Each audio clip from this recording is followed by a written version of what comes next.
Hey, just a heads up that the following content may be disturbing or triggering for some listeners and is not appropriate for children. Please take care of yourself and others who may be listening with you.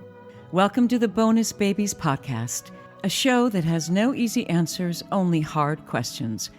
But of course, as a kid, when you don't know the story, you make up stories. And the first story is maybe about you not being good enough or someone not wanting you. And those sort of narratives in your mind, it manifests in acting out in school, not choosing the best relationships. And I went through all of those stages, especially in high school. Can you tell me what you call the kids who you've cared for over the years? We feel that the children that we receive coming into our home are bonuses. So we call them bonus babies. I love that. This is your host, Jayne Amelia Larson, and I'm a CASA, a court-appointed special advocate volunteer for youth in foster care. Yeah, I know it's a mouthful. In the same way a CASA works, I explore all things in the foster care maze by talking to kids, parents, caregivers, attorneys, social workers, therapists, really anybody and everybody who will speak to me to keep the conversation open and the information flowing about all things CASA.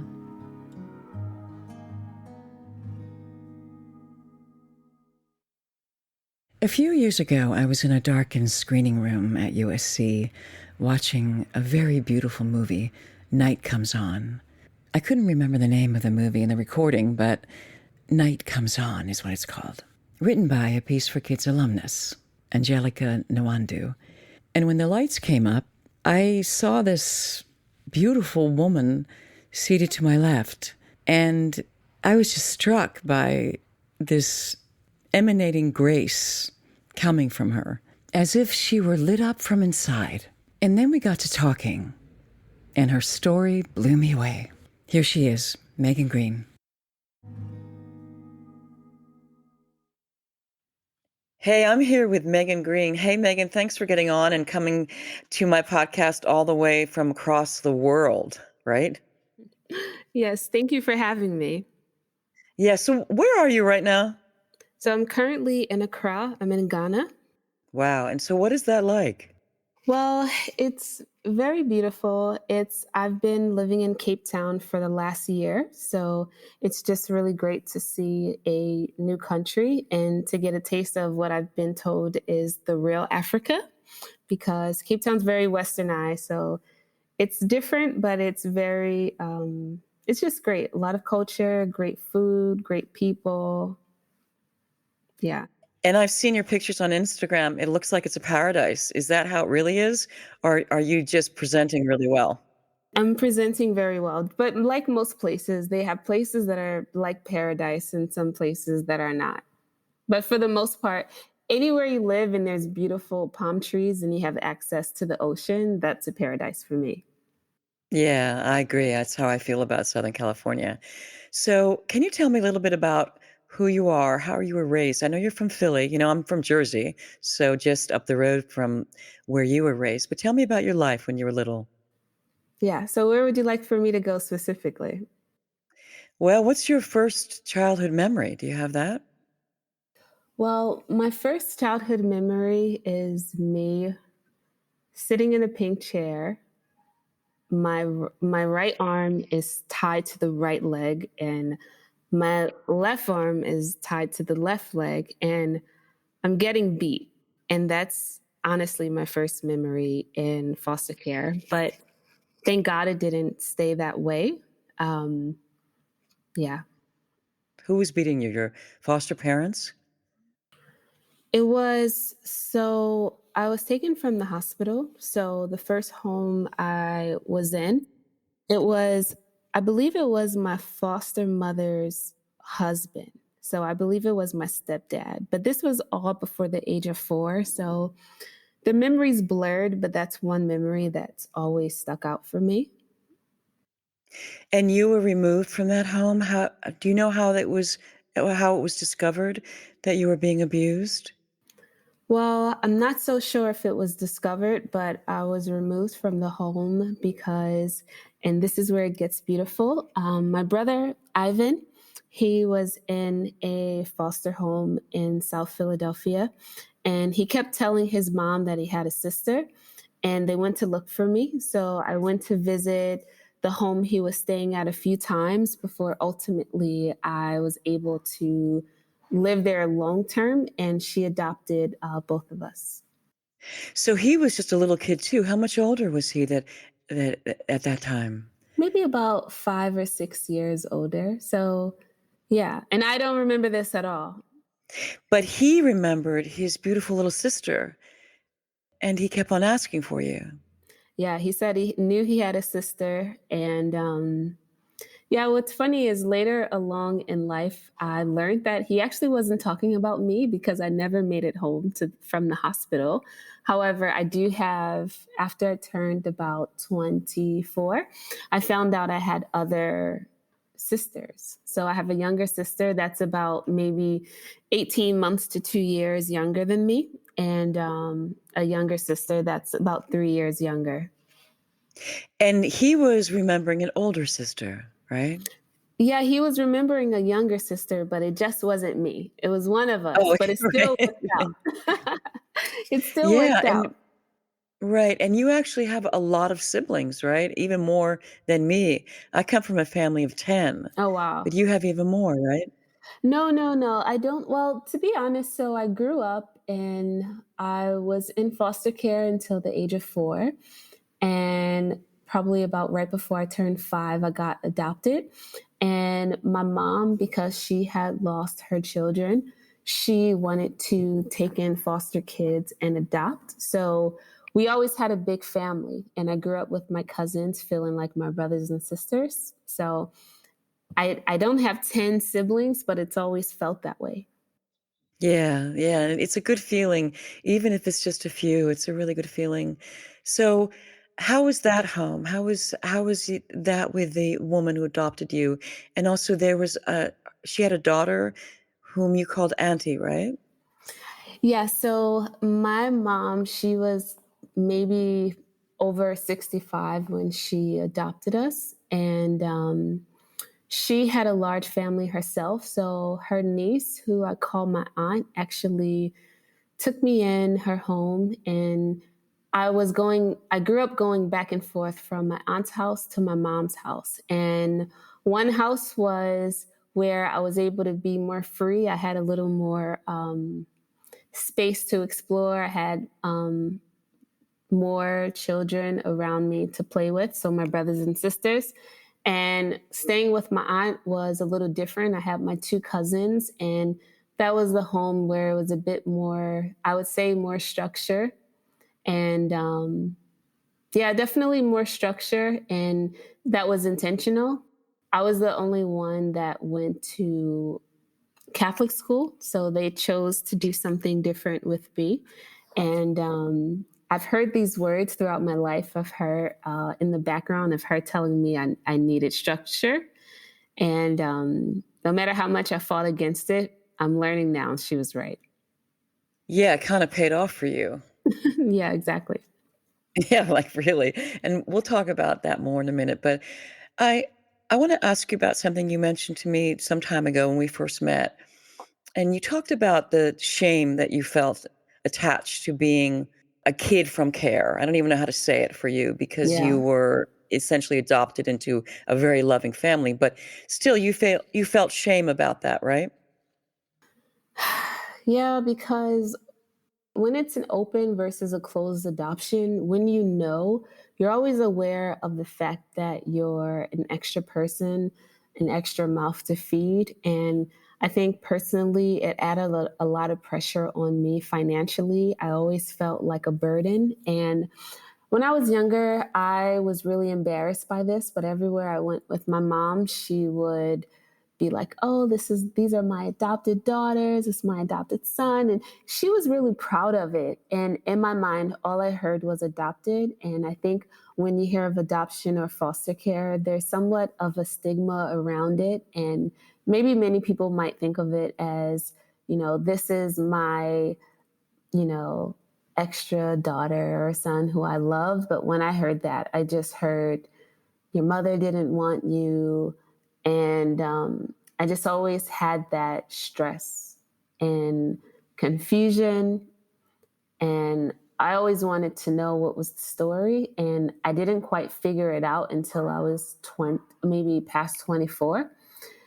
But of course, as a kid, when you don't know the story, you make up stories. And the first story is maybe about you not being good enough or someone not wanting you. And those sort of narratives in your mind, it manifests in acting out in school, not choosing the best relationships. And I went through all of those stages, especially in high school. So you had challenges related to that, even though you knew that your foster mom loved you, but still you had that feeling of, I'm not worthy, I'm not good enough, wasn't wanted. Yeah, and I think that, my mom had lost her children in a very traumatic way. And I think that just a lot of Black families, there's a lot of trauma within the family dynamics. And, for the most part, things were good, but I still feel like you had moments where maybe if she wasn't having a good day, maybe it could have been the anniversary of the child, the death of her child or something. And I just know that when we would get in trouble, it was fair game to just kind of remind us that we were adopted, to be honest, and foster kids. And, we didn't necessarily come from her. And I think that's something I held on to for a while. And I don't even think it was, when you're trying to get kids, especially when they're acting out, to walk in the straight line, sometimes you say things and you don't realize how your words can have a lingering effect and become someone's inner voice. So I don't even think it was like an intentional, I don't love you, but there were many moments where I didn't feel loved and I just felt like a burden. And I know a lot of it was just stories you tell yourself when you have that background. Yes, and so did you ever meet your bio mom and bio dad? Did you ever find out what happened with them? Yeah, so when I turned 24, I was able to actually connect with my younger sisters. And then I was able just to learn the story about our biological family. And I was able to meet my mom. She has mental health issues.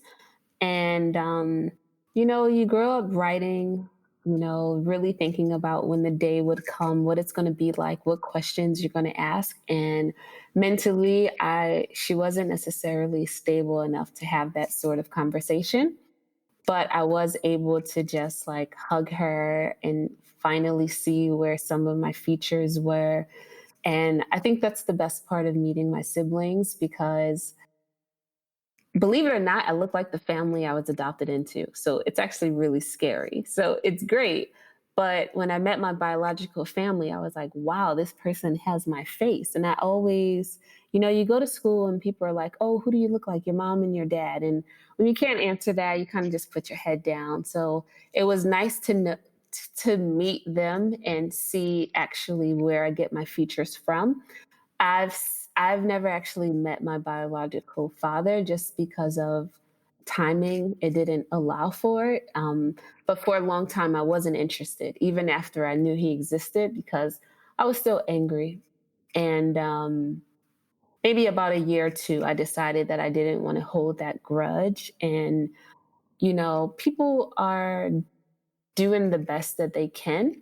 And I think once I started to have some compassion, I was able to let go of that anger and be open to meeting him. It just hasn't happened yet. Hopefully it will when I go home. I'm sure it was really nice to see yourself in your siblings, because I know I experienced that, and I say, "She said that just like me," or, "She looks just like me when she moves her hand." And it's a good feeling, even and so you have it in both families, in your adopted family and in your bio family. Yeah, but my Hmm. biological family, my sisters look just like me. My brother, who looked for me when I was younger, or for his younger sister that it worked Yeah. out for me. um, I have a younger sister who looks just like him. And it's funny because when I was younger, they would call me Little Ivan, which is his name.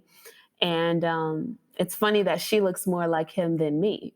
So it was just really cool. It was really affirming. It was also at a point where I had relocated to Portland, Oregon. So I was really just exploring myself. And I felt like meeting my family filled a void that I didn't even know I needed.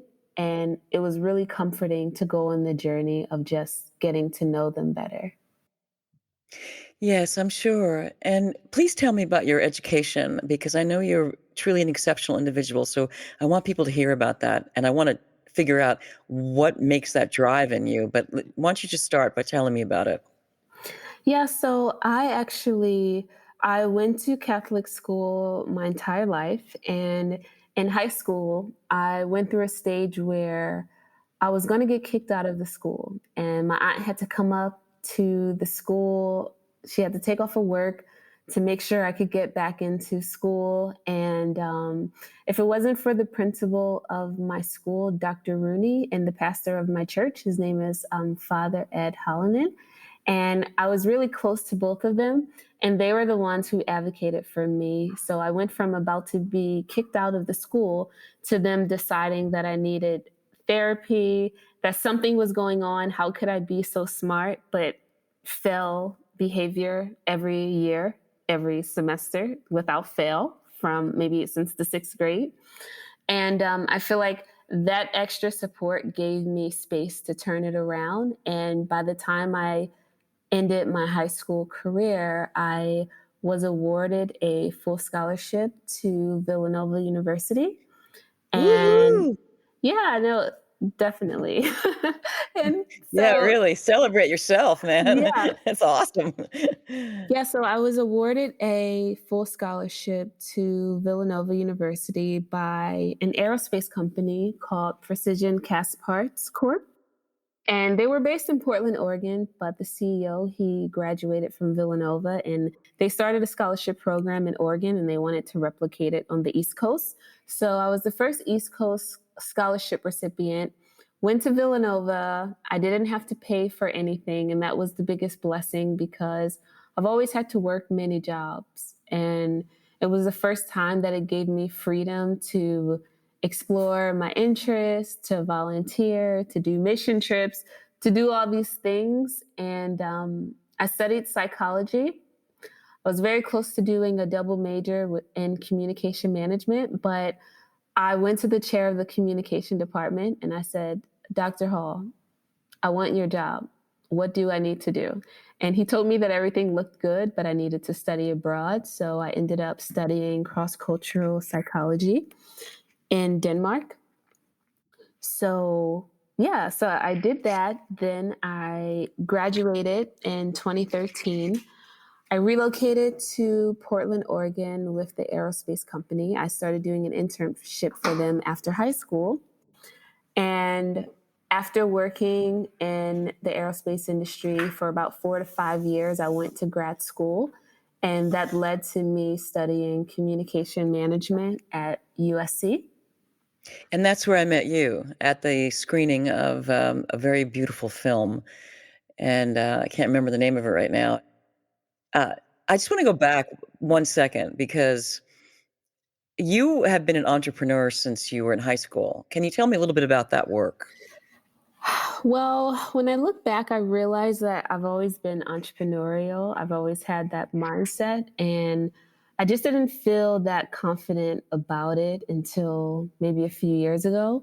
And when I was younger, the first job I actually started doing was, when it gets really cold and we have snow days, everyone else took a day off from school, and I was shoveling snow all around the neighborhoods with my brother. So it was always a day for me to make money. And I feel like I've Yeah, been, make money instead of hanging out, right.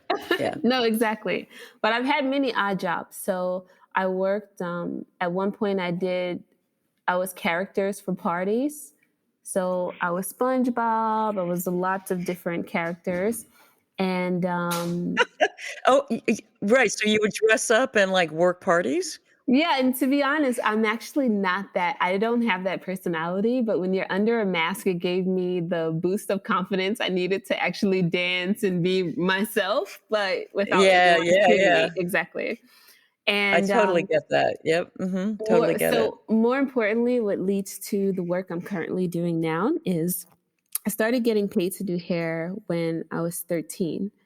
And I was the little girl around the neighborhood who would go around saying, "Hi, can I braid your hair?" And I wasn't good at it at first. And eventually I got much better. And it's been something that stuck with me to this day. So in high school, I would cut my friends' bangs in the bathroom. And I've always had clients, even at Villanova. I had clients when I moved to Portland, Oregon. I had clients as well. And when I moved to LA, I actually started an avocado based product business by accident. People started sending me money before I had containers. And I started this in Portland, but it was great to actually do the product testing in LA. So my entrepreneur background has always been tied around the hair and beauty space and really trying to figure out what would grow my hair. Right. So what would grow your hair well and beautiful? Because I know your focus is natural hair as well, right? Yeah, exactly. So even when I was younger, my cousin and I, we'd be in the kitchen mixing up eggs and mayo, trying to put it in our hair. But we didn't realize that we had chemical relaxers in our hair. So what we were doing was counterproductive to our goals. So I actually embraced my natural hair and stopped using chemicals. And being able to supplement it with natural products led to my hair becoming the best it's ever been. Very thick, just very healthy. And I had never experienced that. So I went on the journey of helping other women and men do the same. Yeah, your hair is really beautiful, and when I'll send people to your Instagram pages at the end of this, but your hair is stunning, and you do lots of different things with it too, so it's not just one look. Yes, exactly. Yeah, it's just really beautiful. So, and that ended up now being an opportunity for you to give back. So talk to me about Crown Workshop, because that's related to this, right? And also motivate, vibe, grow. That's your brand. That's your lifestyle brand. Yes, absolutely. So my vision when I left the aerospace industry, and even when I was working in it, I always had an idea of a nonprofit or how I wanted to give back to the world. And when people started sending me money for my product, although I was really scared, I had no clue how to preserve an avocado. I felt that this was an opportunity for me to do the actual work I wanted to do in the world. So Crown Workshop is me fusing my creative and corporate world together in a beautiful way, because it's an experience where I take people along a wellness journey. And my entry into that conversation is having people discuss their crown and the importance of their hair and how it influences their confidence. And doing hair in LA specifically, I would have clients who were over 30, sometimes 40, and didn't feel comfortable with their natural hair. And it made me realize there's a lot of young people who are probably experiencing the same thing. And I know personally, when I'm not confident, it influences how I show up in the world. It influences the relationships I choose. So I created this experience where we could learn to embrace our hair, understand how colonialism influences our self-image, and just unlearning that, and also teaching people how to create products using what's in their kitchen and how to style their hair. So I saw a specific need in the market, and I just decided to take a leap of faith and launch it. I launched it in Brooklyn in August of 2019. Then I started doing it in middle schools throughout Los Angeles. I even did a workshop before I actually launched Crown Workshop at Peace for Kids. I was just really good. Yeah. Yeah, and I was there. Yeah, so that was actually before I launched the Crown Workshop, but I've always done professional development work, and I managed a scholarship program when I lived in Portland, and I was really adamant about people understanding that it's not just a specific skill that you receive. You have to holistically think about your life and the soft skills, the communication, and feeling more confident and your presence are all things I'm able to just touch on throughout the Crown Workshop. It's very intimate, but it's beautiful. And after doing workshops in LA, I did a crowdfunding campaign and I did workshops in different townships throughout South Africa because I realized there's a lot of young girls and women on the continent who actually don't have access to the tools, resources, and knowledge needed to care for their crown. And I would like to see a world where women felt more confident, and I want to see what that would look like if we went to them with the resources instead of waiting, because a lot of the places I've gone and where I will be going are the places that are often neglected and places that don't necessarily have access to Wi-Fi and YouTube and all the things we take for granted in the West. I think this is really valuable work that you're doing, and I can kind of relate to it a little bit, and this might surprise you, but I've had really great hair my whole life, and I feel I have great hair, and people have told me I have great hair, and it's like it's constantly affirmed. And then COVID hit, and it affected my hair. My hair started like breaking off. And I was also swimming, so I was in chlorine. And for the first time in my life, I wanted to wear a hat. I felt like my hair didn't reflect who I was anymore. And when I think about that, some women, it's mostly women, if they feel that way from a young age throughout their lives, that's a terrible thing. I mean, that's just a terrible thing. So the fact that you're out there doing this work, helping people learn how to take care of themselves, take care of their crown, so that they feel comfortable and beautiful, I think it's a wonderful thing. So thank you for that. Thank you. What I've loved so far about just the whole experience of the Crown Workshop is I tell people self-care meets personal development, because a lot of time, if you think of your hair, especially if you have a lot of it, especially if you grow up in a society where your natural hair texture is not always reflected and it's not really what's preferred when people are making you go more to the European standards of beauty, it's cool to help people to see that they can use their time working on their crown and working on themselves and to make it a time of peace.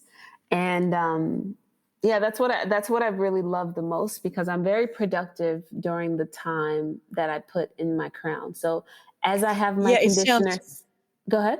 see, I was going to say, it sounds very nurturing. It's self-nurturing and just nurturing in general, right?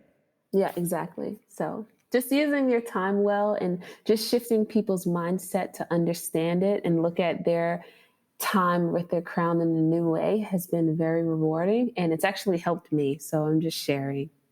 I love it. So, will you tell me a little bit about what else you hope to do? Because you've accomplished a lot. You're very ambitious, and you keep on moving and growing. In fact, your lifestyle brand reflects that. The name itself actually Yeah. reflects that. So, what's next for you? You think? Yeah, so when I started, at first it was MVG Naturals, and then it just evolved to the Crown Workshop, and then I realized that Crown Workshop was actually developing on its own, and it needed its own entity. So I decided to make Motivate, Vibe, Grow a wellness brand, and I've started to engage startups and their employees and helping them understand just how beneficial wellness education is to their bottom line and how it will influence productivity. So it's been great because the Crown Workshop has always been about wellness. And I've created a new product specifically for startups and companies to invest in wellness education. And then I have the other product, which is the Crownworkshop, that's specifically about the hair care. And it's been great to be able to have those two offerings. Within the next year or two, I'll definitely work with different organizations throughout the US. I plan on having Crown Workshop experiences all throughout the continent of Africa because I definitely think it's necessary there. A lot of healing is needed. And specifically on the continent, many people aren't really taught to prioritize wellness. And I think COVID has shined light on the fact that we won't do well unless we're well. And I'm happy to be a part of that conversation. I just want to note that the beginning of this interview, when you recounted your first memory of being tied to a chair and beaten, and here you are now doing the work that you do.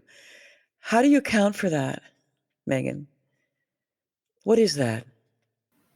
Well, I think a lot of my life I would always ask, like, why am I here? I used to wish I was aborted. I just used to always I couldn't understand why I was going through all of the pain and just experiences. And I feel like God throughout my life has like sent beautiful people to make it much better. And I think that's what like my adoptive family was. And I feel like every experience I've gone through has led me to this point where I'm very risk averse. I know what it feels like to be in pain and to be sad and to not feel confident and to just really feel low. And I think that I was supposed to go through everything just to learn and kind of hold people's hands through their wellness journey. So it's actually really beautiful to reflect on. And I definitely know that all of my experiences were very purposeful, even if I didn't understand them.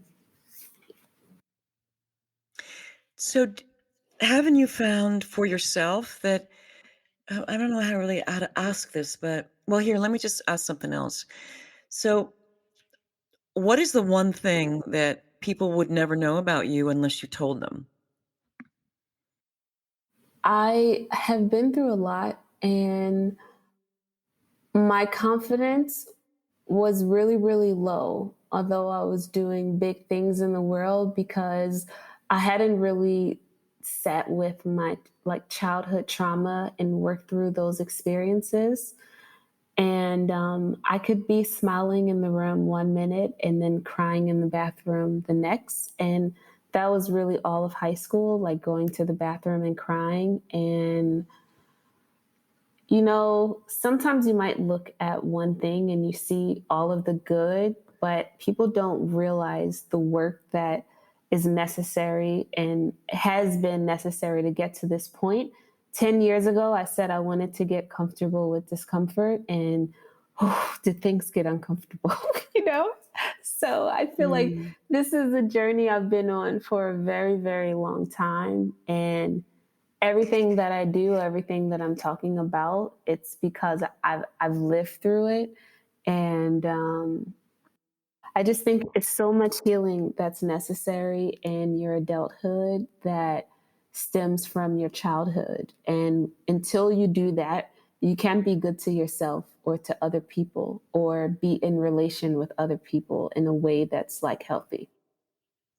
Right. So, you've really done the work in order to make yourself more well. Yeah, and it's still continuous. I have things I have to do every day, or if I don't, I might like slip into some sadness.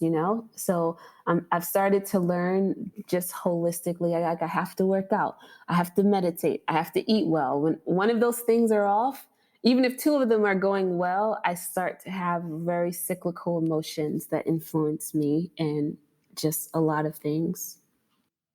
Right. So, what would you say right now to a kid in care who's feeling bad about herself or himself? Well, I would just really suggest that they journal and write about how they're feeling every day And instead of focusing on what's now, start to write about what you hope that can happen and just start to dream. Write about the life you ultimately want. Write about how you want to feel. Write about what your ideal day looks like. And believe it or not, once you write it down, it starts to materialize, not immediately, but when you can shift your focus on from the present to what you hope to be and find something you can throw yourself into. I've always thrown myself into hair and education. I've always had clients. I've always been in school. So for me, those were always my escapes. It was the one thing I can control. So find something you can control and throw yourself into it. I think that's really good advice. In fact, I need that for myself because, like I'm always trying to, it's very easy when things don't work out exactly the way you want to be down on yourself. But you're saying, think about what you want, dream about what you want, write it down, really conceptualize it so that it becomes part of your vernacular, part of your imagination, part of your experience, and then it will be your experience. I'll tell you one specific example. So I remember being in LA, and I did an internship in Cape Town in 2018. So after I'm in LA and I'm just really going through a lot, it's just things are very hard. It's very heavy. There's lots of things I'm not dealing with. I'm just starting to deal with it. And whenever I would get sad, I had this jazz playlist. It's called MVG Mindful Moments of Stillness. And I would play this jazz playlist and I would imagine myself at Clifton Beach in Cape Town. And I wrote in my calendar, move to Cape Town by the time you turn 30. And on my 29th birthday, I got a reminder that said move to Cape Town, and I was at Clifton Beach.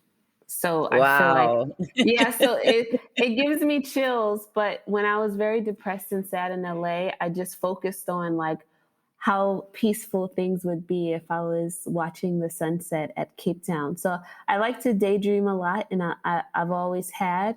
And it's really cool when the things I've thought about become a reality.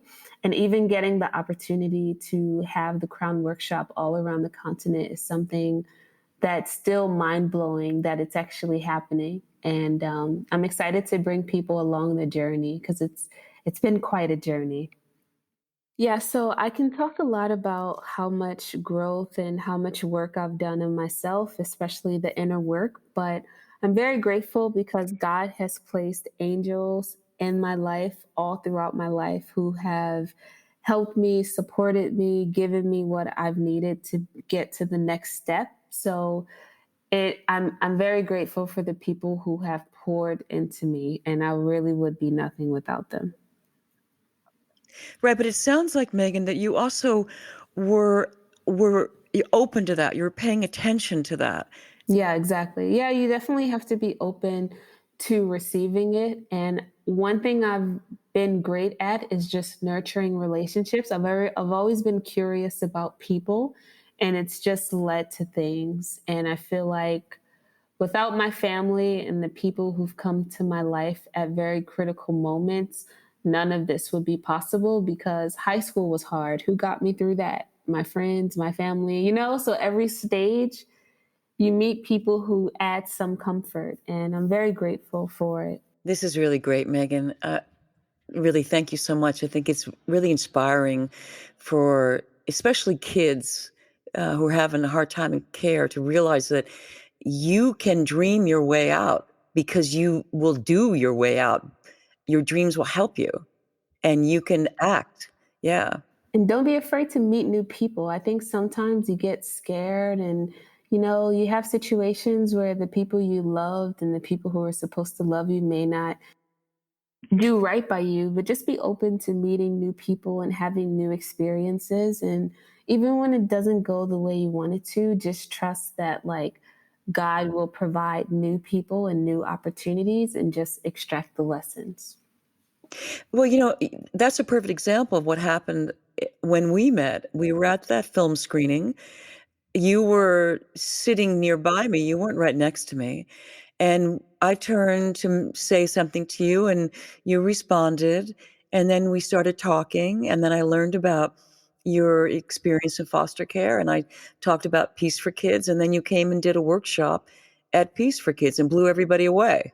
No, exactly. And I was very triggered by that movie. So I hope you can tell people what it was about. But it was an opportunity. I wasn't comfortable, right? And the moments I push myself when I don't feel comfortable to do something that I know I want to do, it always works out. You always meet someone, you always learn something. So kind of push yourself when you don't feel up to it. Just and let like life surprise you. And life has surprised me in so many ways. And I'm grateful that we get to have this conversation because we've been in connection for a few years now, and you've been able to actually see how I've evolved my business and shifted locations. And yeah, it's great that you can meet people who also get to come along the journey.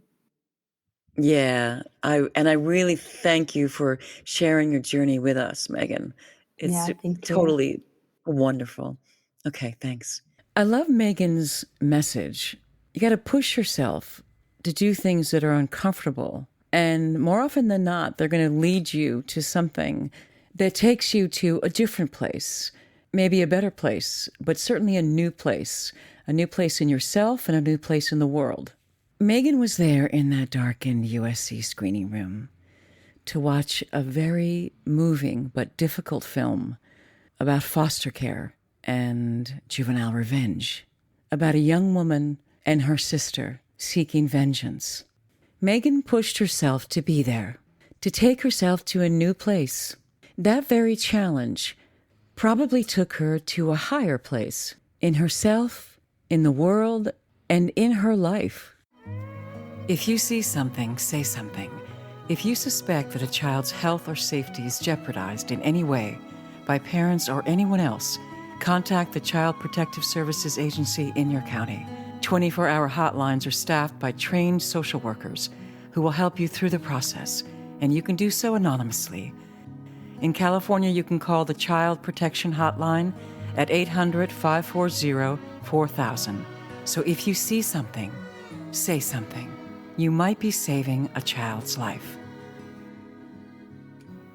I want to thank the supremely talented Christina Apostolopoulos for her beautiful music, Eferisto. To hear more of her music, go to Spotify and Instagram at Christina Aposto. That's CHRISTINAAPOSTO. I know you want to. Her stuff is really great.